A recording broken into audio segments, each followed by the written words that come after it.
Let me tell you something most people get wrong about growing old. I am 92 years old, and I have lived long enough to watch many friends, neighbors, and even younger men slowly surrender to a belief that was never truly questioned.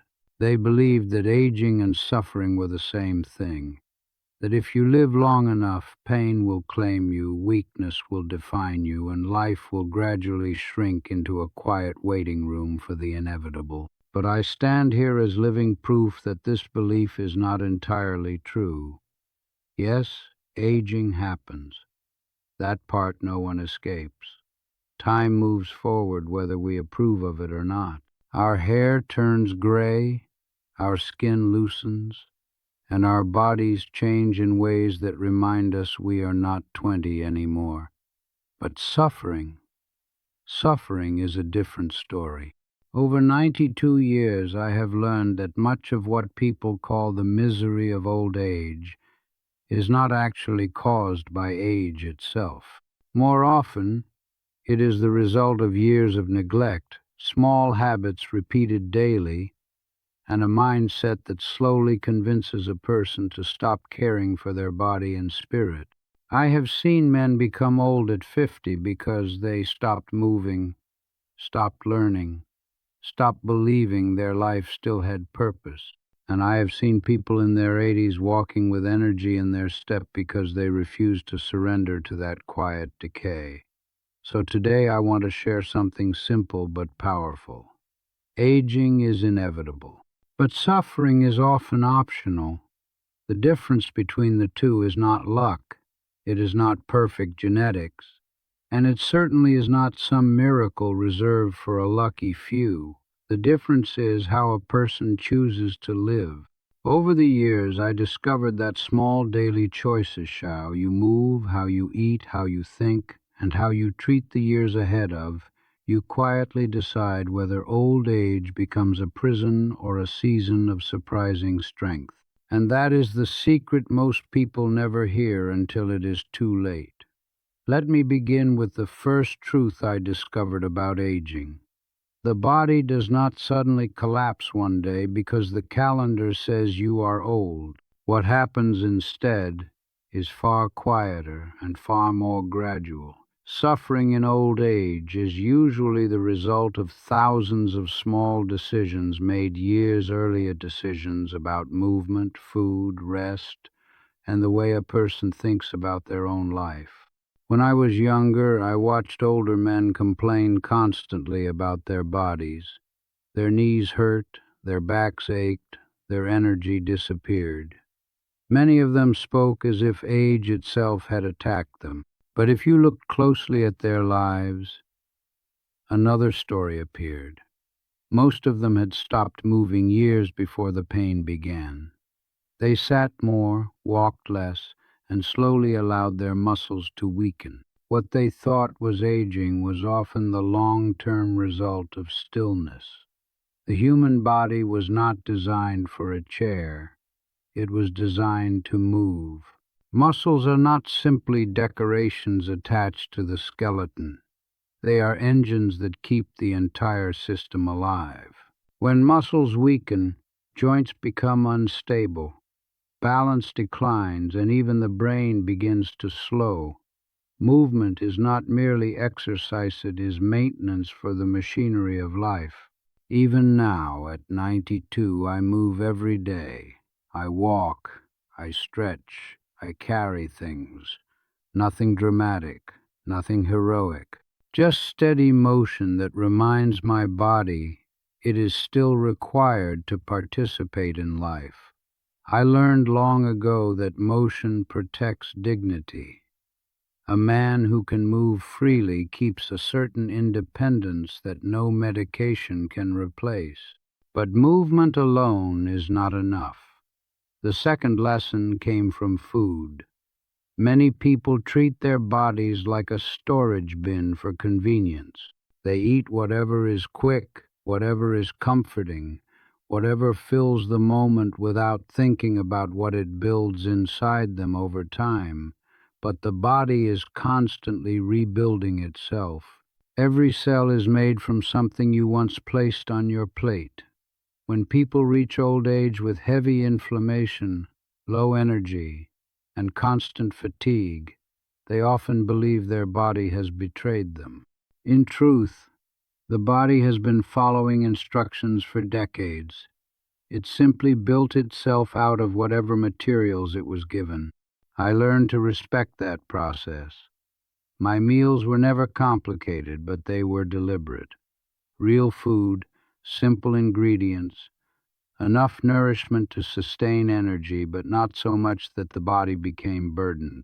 The goal was never perfection. The goal was consistency. Sleep, too, is a quiet architect of aging. In my younger years, I underestimated it.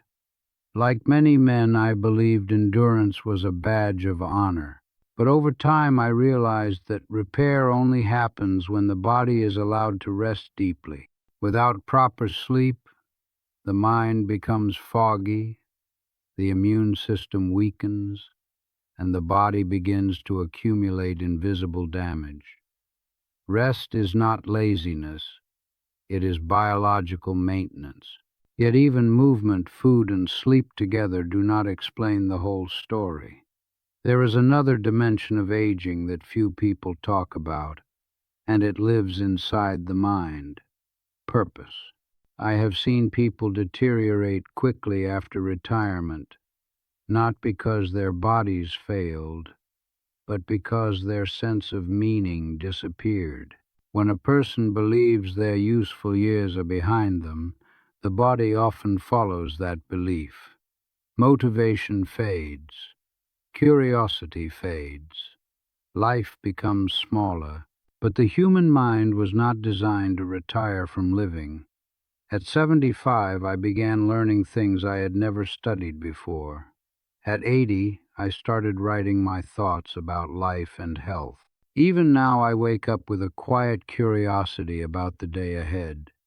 That curiosity keeps the mind awake, and a wakeful mind sends powerful signals throughout the body. Scientists today talk about neuroplasticity, the brain's ability to form new connections throughout life. But long before those studies existed, I noticed something simple. People who keep learning tend to stay mentally young. The opposite is also true. When people stop engaging with the world, their minds slowly close in on themselves. Another powerful force in aging is emotional resilience. Life will test every person eventually. Loss, disappointment, and hardship arrive whether we invite them or not. But how we respond to those moments determines whether they strengthen us or slowly poison our spirit. I lost people I loved. I faced financial struggles. I experienced years that felt uncertain and heavy. Yet I learned that bitterness ages a person faster than time itself. Holding resentment tightens the mind and the body.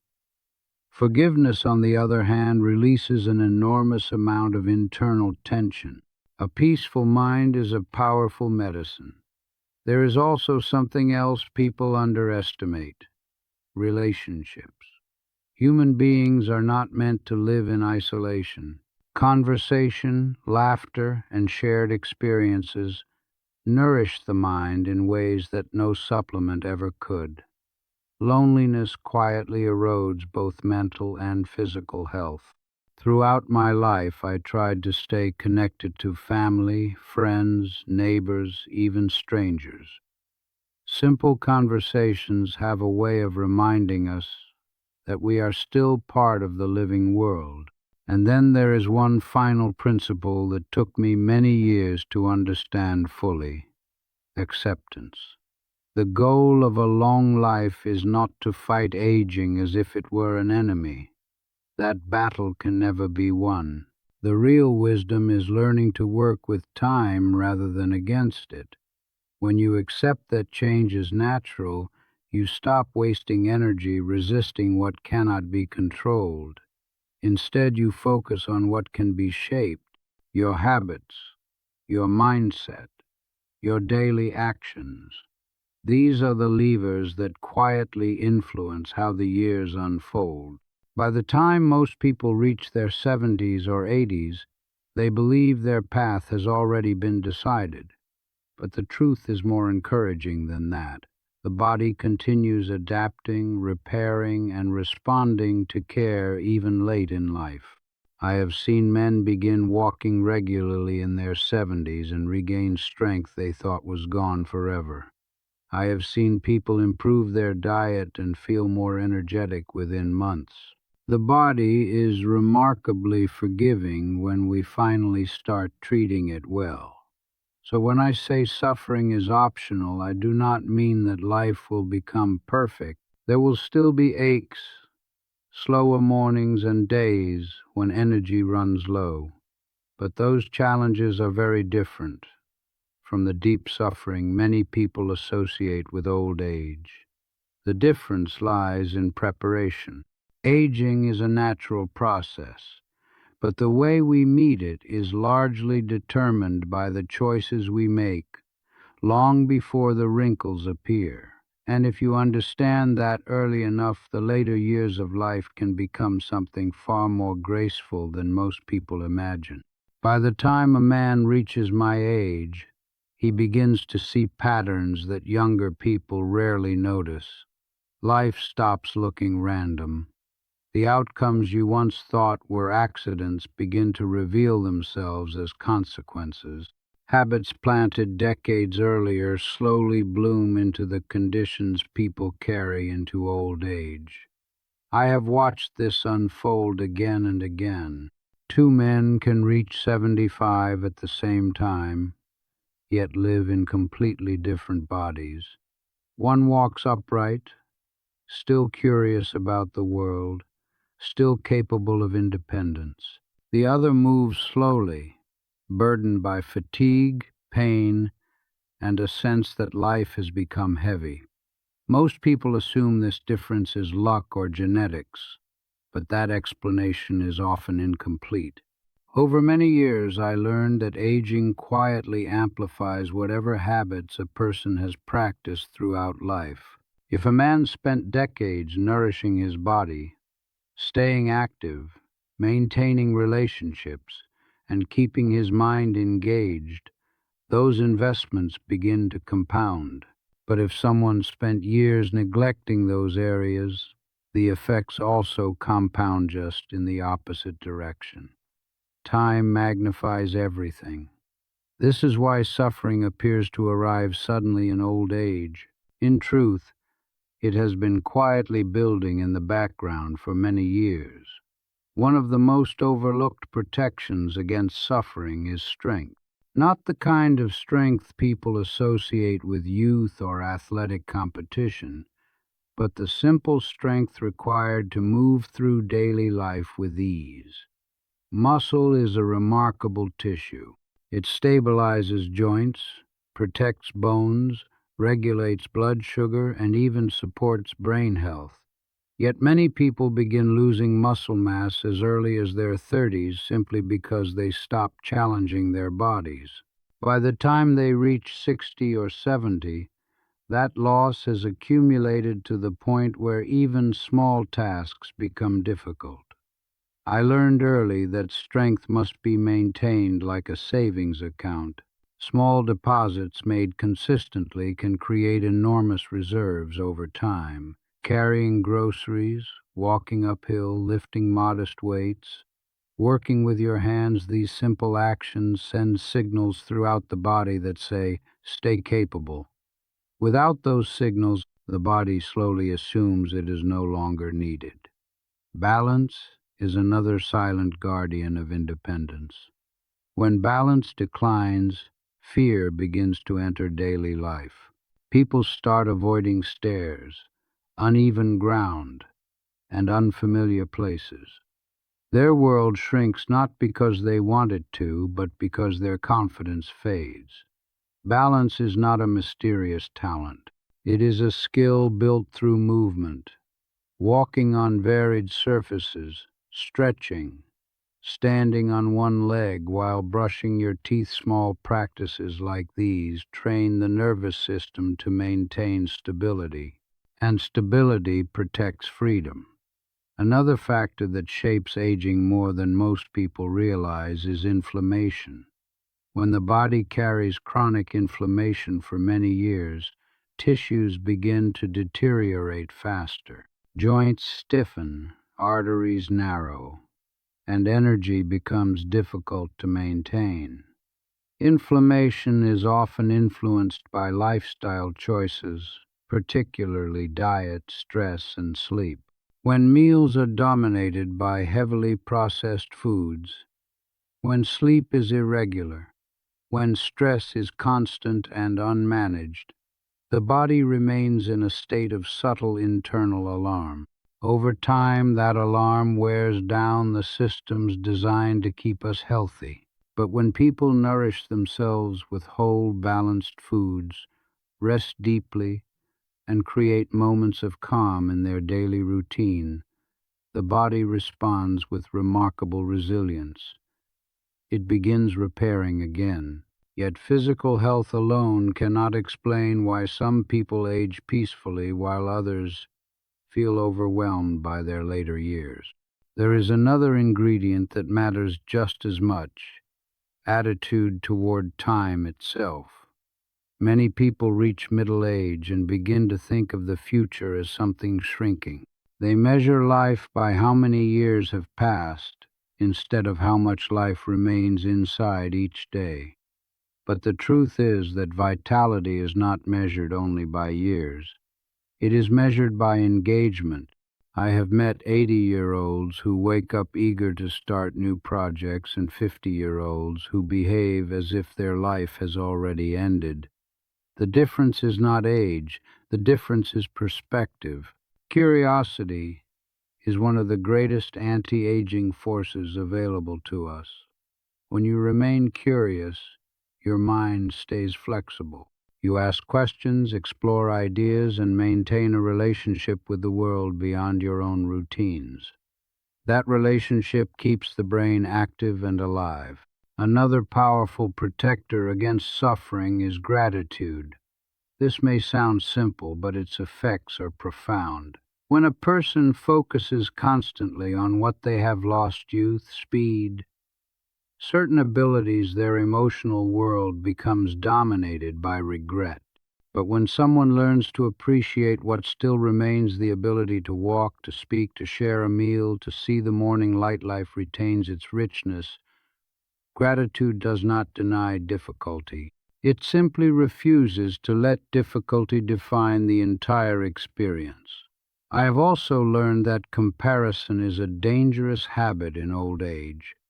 Many people compare their present selves to the strongest version of their younger body. That comparison will always feel discouraging.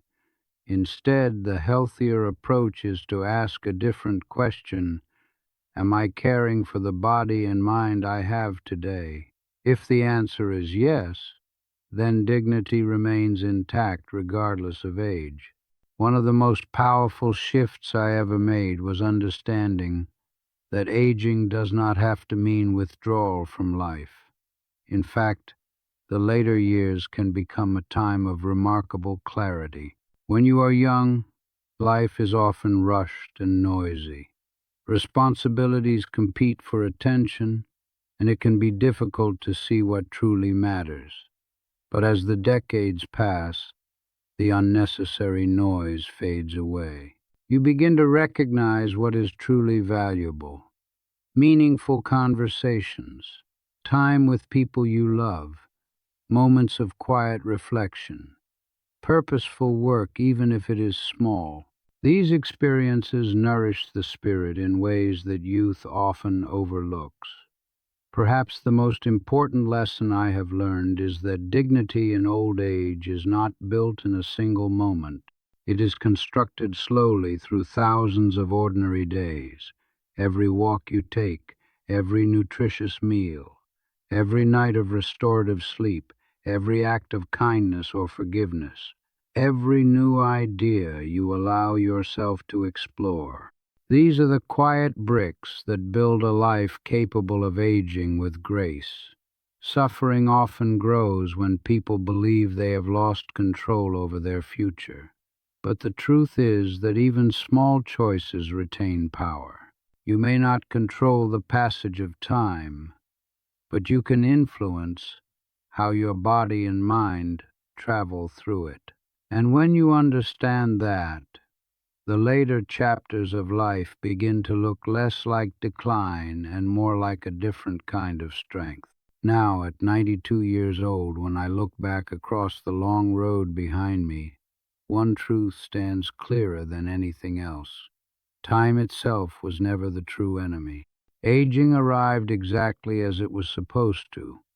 My hair turned gray, my pace slowed a little, and certain things became more deliberate than they once were. That is the natural rhythm of life. No one escapes it, and no one needs to. But suffering followed a different path. Whenever I saw people burdened by unnecessary pain in their later years, I often discovered the same quiet story underneath it: years of ignoring the body, abandoning movement, feeding the mind with worry, or believing that life had already finished with them. Old age did not create those problems. It simply revealed them. But I have also seen the opposite. I have watched men and women move into their 80s and 90s with calm strength, steady minds, and a surprising sense of joy. Their bodies were not perfect, and they never expected them to be. Yet they carried themselves with dignity because they had spent decades building habits that protected their health and their spirit. The difference was never magic. It was attention. Attention to the body through movement and nourishment. Attention to the mind through curiosity and learning. Attention to the heart through relationships, gratitude, and forgiveness. These small choices accumulate quietly across the years until one day they shape the entire experience of aging. So if there is one thing I hope you remember from a 92-year-old man who has watched many seasons of life pass by, it is this: aging is unavoidable, but the misery people fear does not have to define those years. If you care for your body, keep your mind alive, and continue to engage with life, the later chapters can still hold strength, meaning, and even quiet happiness. And that, my friend, is the real secret to growing old without surrendering to suffering.